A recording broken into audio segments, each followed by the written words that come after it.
I'm happy to share some of my tips for you. So the first one that I'd like to dive into is tip number one: use your inventory wisely. And what I mean by this is you're typically going to have some products for your brand that sell very, very well.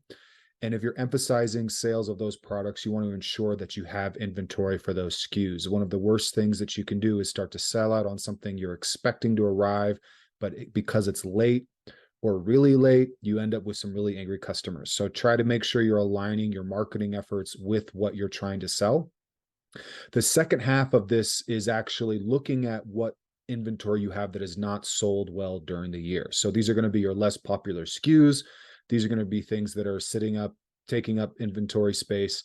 And one of the ways you can actually kind of make the most of these is go to your marketing team and tell them, hey, I've got 10,000 of these blue widgets. We should include them as a mystery gift or as a free gift that we're including with all shipments. So it takes a little bit of time just tweaking that to the website so the offer's available. But the point is you can actually leverage unpopular inventory as a gift, as an add-on to increase the value of what you're selling, especially if you just call it a mystery item. Mystery gifts, mystery boxes have been performing really, really well the last 2 years, and something I would highly recommend you use. Again, undersold inventory for mystery gifts. The second thing is if you have subscription orders and subscription customers, I would definitely look at getting those out early. There's a couple of reasons why you want to do this. The first is if you want to let customers know that you're going to be doing this, you can actually send out an email campaign asking them if they'd like to opt in to get it early. You could add an extra incentive like free shipping or one of these mystery items.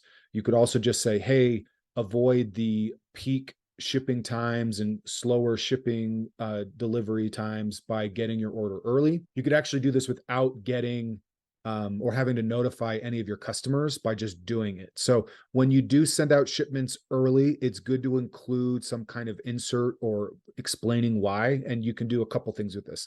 The first is just explaining to people that in order to avoid some of the peak holiday shipping costs, or slower delivery times, you wanted to make sure that they got their shipment before the holiday season happened.